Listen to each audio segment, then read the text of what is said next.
Close your eyes and listen.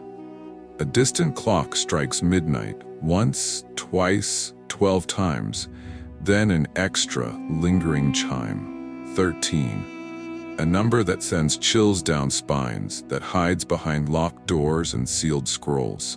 For centuries, this number has stalked our nightmares, woven into prophecies, superstitions, and stories of curses that span generations. But is it just a number?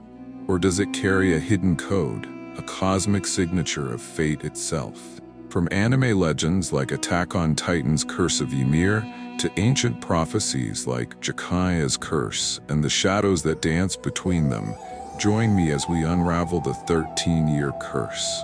Because sometimes, a number is more than just a number. 13. A number that whispers of betrayal, of rebellion, of endings that lead to new beginnings. In every culture, every faith, every hidden manuscript, 13 lurks like a shadow, tied to curses, disasters, and mysteries that defy explanation. But what if there's more to this number than mere superstition? What if its repeated appearance in stories both ancient and modern reveals a deeper truth? A cosmic pattern written into the fabric of our reality. In this journey, we'll traverse the dark corridors of Attack on Titan's Curse of Ymir, a legacy of power and death that traps even the mightiest warriors. We'll unearth the biblical tale of Jeconiah's curse, a king doomed by divine decree, with echoes that still haunt scholars and believers today. And we'll cast our lanterns into the global tapestry of 13 superstitions, from lunar cycles and numerology to medieval gallows and forbidden lore. Are we prisoners of a number's power, or have we made it a prison for our own fears? Stay with me as we unravel the 13-year curse and decide for yourself if fate is written in numbers or in the choices we make.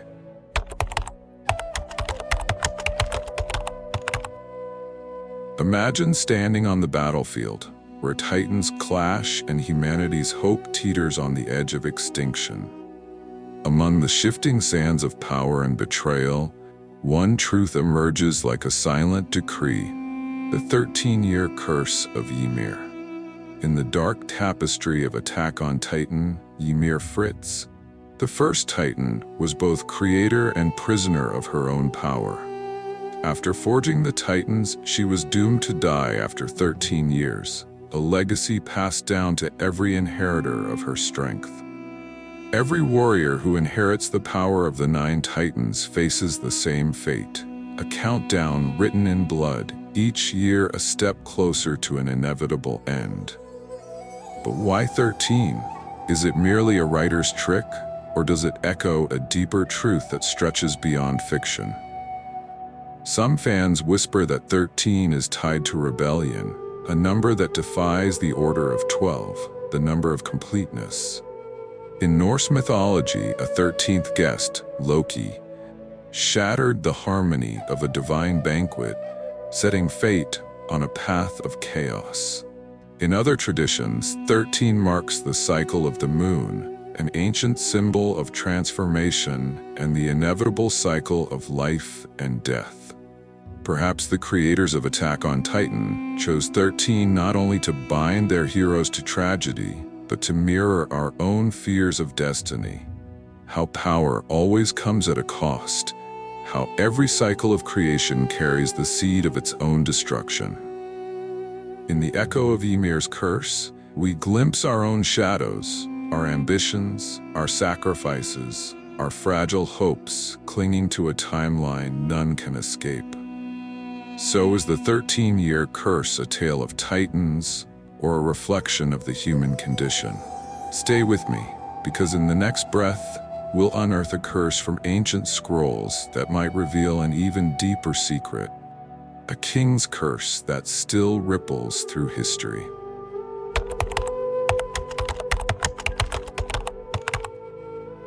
Step into the ancient halls of the Hebrew Scriptures, where kings rose and fell, and prophecies sealed destinies in ink and blood. Among them stands Jeconiah, also known as Coniah or Jehoiakim, a king whose lineage was marked by a divine decree that no descendant of his would ever sit on the throne of David. Imagine a scribe hunched over a cracked scroll, his trembling hand tracing the words of the prophet Jeremiah. "Record this man as childless, for none of his offspring will prosper. None will sit on the throne of David or rule again in Judah." It's a curse that echoes down the corridors of time, a punishment not only for Jeconiah's sins, but for the fate of a nation, a people exiled from their own promise. But here's where history twists like a serpent's path. Despite the curse, the line of David continued. Some even say the lineage that led to the birth of Jesus himself.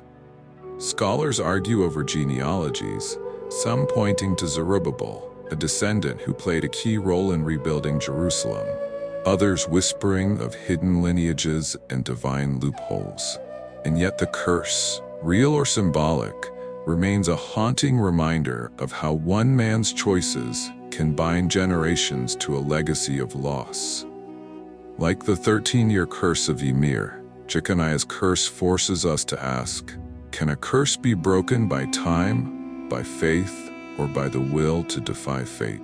Numerologists often link the number 13 to rebellion, the breaking of order, the defiance of destiny. In Jeconiah's story, we find a mirror of that defiance, a lineage that refused to die, a throne that found its way back to prophecy through tangled roots. But perhaps the true curse lies not in the scroll, but in the human heart, our tendency to believe that destiny cannot be rewritten. Stay with me, for in the next chapter, we'll unearth the deeper roots of the number 13 itself, a global symbol of fear and fascination that transcends faith, culture, and time.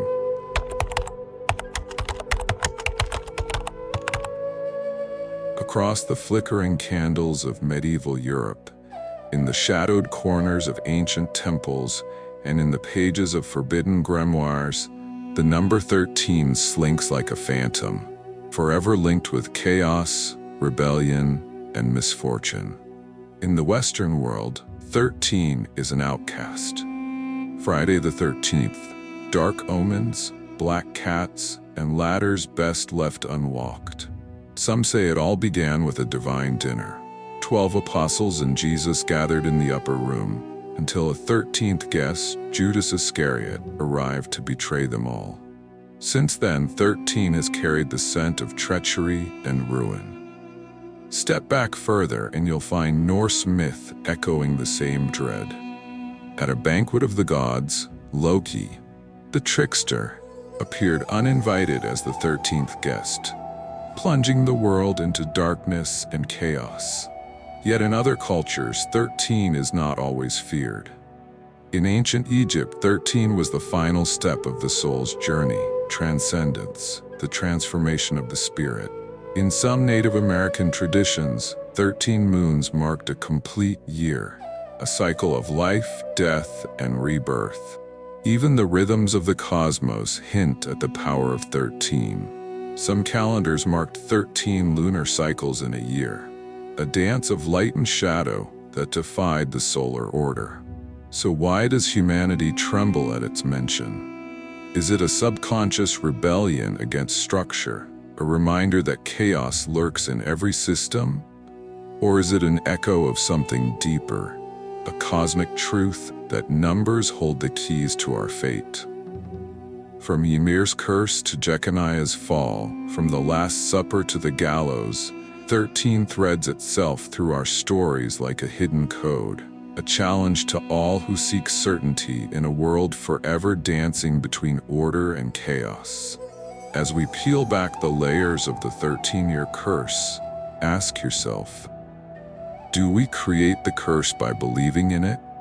Or does the curse find us, bound by an ancient pact we never even knew we made? In our final chapter, we'll gather these threads and ask, what is the 13-year curse really? a superstition, a prophecy, or a mirror of our own fears? Stay with me as we bring this mystery to its haunting conclusion.